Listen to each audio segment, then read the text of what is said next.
LDF-ൽ ചേരാനായി കോൺഗ്രസ് നേതാവ് Deepthi Mary വർഗീസിനെ EP. Jayarajan ക്ഷണിച്ചെന്ന ആരോപണം തള്ളുന്നു ടി.ജി. നന്ദകുമാർ. ദീപ്തി മേരി വർഗീസ് പറഞ്ഞത് കള്ളമാണെന്നും ദീപ്തി ജയരാജനെയാണ് പോയി കണ്ടതെന്നും നന്ദകുമാർ 24-നോട് പറഞ്ഞു.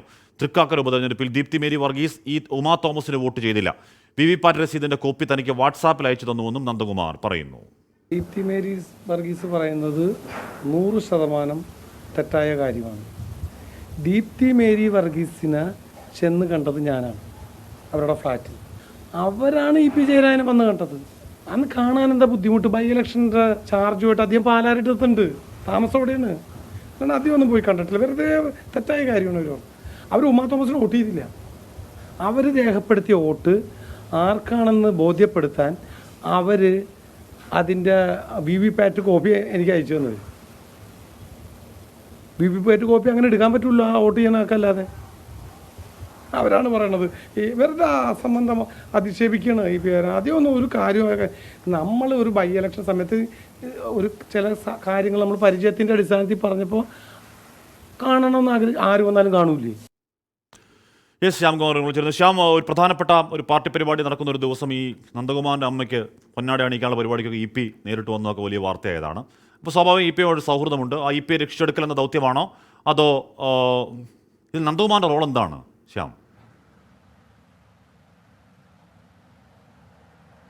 നന്ദകുമാറിൻ്റെ റോൾ എന്താണ് ഇക്കാര്യത്തിലെന്നുള്ളതിൽ വിശദീകരിക്കേണ്ടത് ഇ.പി.യും ദീപ്തിയുമാണ്. കാരണം ഇവരെ രണ്ടുപേരെയും കൂട്ടിയിണക്കിയത് നന്ദകുമാറാണ് എന്നുള്ളത് നന്ദകുമാർ സമ്മതിച്ചിട്ടുണ്ട്. അതിനപ്പുറത്തേക്ക് എന്തെങ്കിലും റോൾ ഉണ്ടോ എന്നുള്ളത് ഹാഷ്മി പറഞ്ഞ പോലെ രക്ഷിച്ചെടുക്കലാണോ എന്ന് ഉൾപ്പെടെയുള്ള കാര്യങ്ങളിൽ ഇനി മറുപടി പറയേണ്ടത് ഇവരൊക്കെ തന്നെയാണ്. കാരണം പക്ഷേ ഇപ്പോൾ ഉണ്ടായിരിക്കുന്ന ആരോപണം അതീവ രൂക്ഷമാണ്. പ്രത്യേകിച്ച് UDF-ന്റെ സ്ഥാനാർത്ഥി മത്സരിക്കുകയും വിജയിക്കുകയും ചെയ്ത ഒരു ഉപതെരഞ്ഞെടുപ്പിൽ അന്ന് അവിടെ ഉണ്ടായിരുന്ന ഒരു പ്രധാനപ്പെട്ട രാഷ്ട്രീയ നേതാവ് കൂടിയാണ് ദീപ്തി മേരി വർഗീസ്. അവർ വോട്ട് ചെയ്തില്ല എന്നുള്ളത് മാത്രമല്ല, ആർക്ക് വോട്ട് ചെയ്തു എന്നതിൻ്റെ വിവിപാറ്റ് രസീതിൻ്റെ കോപ്പി തനിക്ക് അയച്ചു തന്നുവെന്ന് നന്ദകുമാർ പറയുമ്പോൾ ഒട്ടും കുറച്ചു കാണാൻ കഴിയുന്നതല്ല ആരോപണം.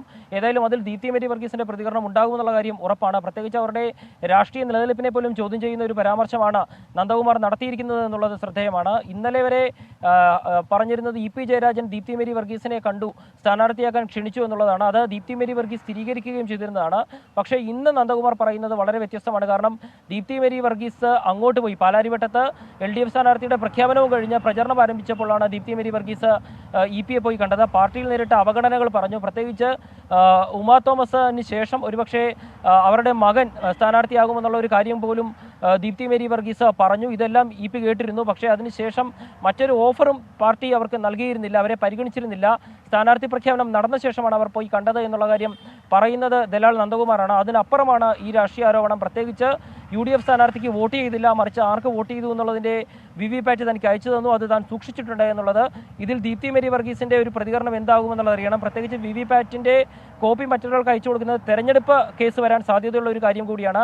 അതുകൊണ്ട് ആ കാര്യം കൂടി നന്ദകുമാർ പരിഗണിച്ച ശേഷമായിരിക്കും ഇക്കാര്യം തുറന്നു പറഞ്ഞതെന്നുള്ളത് നമുക്ക് ഉറപ്പാണ്. ഏതായാലും ദീപ്തി മേരി വർഗീസ് ഇക്കാര്യത്തിൽ ഇനി എന്ത് പറയുമെന്നുള്ളത് അറിയേണ്ടതുണ്ട്. കഴിഞ്ഞ ദിവസം വരെ വന്ന രാഷ്ട്രീയ ആരോപണങ്ങൾക്കപ്പുറത്ത് ഇത് കുറച്ചുകൂടി കടുത്ത ആരോപണങ്ങൾ വരുന്നു. അതും പ്രത്യേകിച്ച് തൃക്കാക്കര ഉപതെരഞ്ഞെടുപ്പ് പോലെ ഒരു വലിയ പോരാട്ടമായി UDF കണ്ട ആ തെരഞ്ഞെടുപ്പ് കാലത്ത് അവിടെ ഏറ്റവും പ്രധാനപ്പെട്ട നേതാക്കളൊരാളായിരുന്ന ദീപ്തി മേരി വർഗീസ് വോട്ട് UDF സ്ഥാനാർത്ഥിക്ക് ചെയ്തില്ല എന്നുള്ള ഒരു ആരോപണത്തിൽ ഇനി ഏത് രീതിയിലുള്ള പ്രതികരണങ്ങൾ വരുമെന്ന് കണ്ടറിയേണ്ടതുണ്ട്. ഹാഷ്മി പറഞ്ഞ പോലെ തന്നെ ഇ.പി. ജയരാജനെ രക്ഷിച്ചെടുക്കാൻ വേണ്ടി നന്ദകുമാർ പറഞ്ഞ ഒരു ആരോപണമാണോ ഇതെന്നുള്ളത് കൂടി വരേണ്ടതുണ്ട്. ഏതായാലും ഡിഫമേഷൻ ഉൾപ്പെടെയുള്ള നിയമ നടപടികളിലേക്ക് പോകുമെന്നുള്ളൊരു സൂചന ദീപ്തി മേരി വർഗീസ് നൽകുന്നുണ്ട്. ഏതായാലും ഈ ആരോപണത്തിൽ ഇനിയും പ്രത്യാരോപണങ്ങൾ ഉണ്ടാകുമെന്നുള്ള കാര്യം ഉറപ്പാണ്, പ്രത്യേകിച്ച് ഒരു തെരഞ്ഞെടുപ്പ് കാലത്ത്.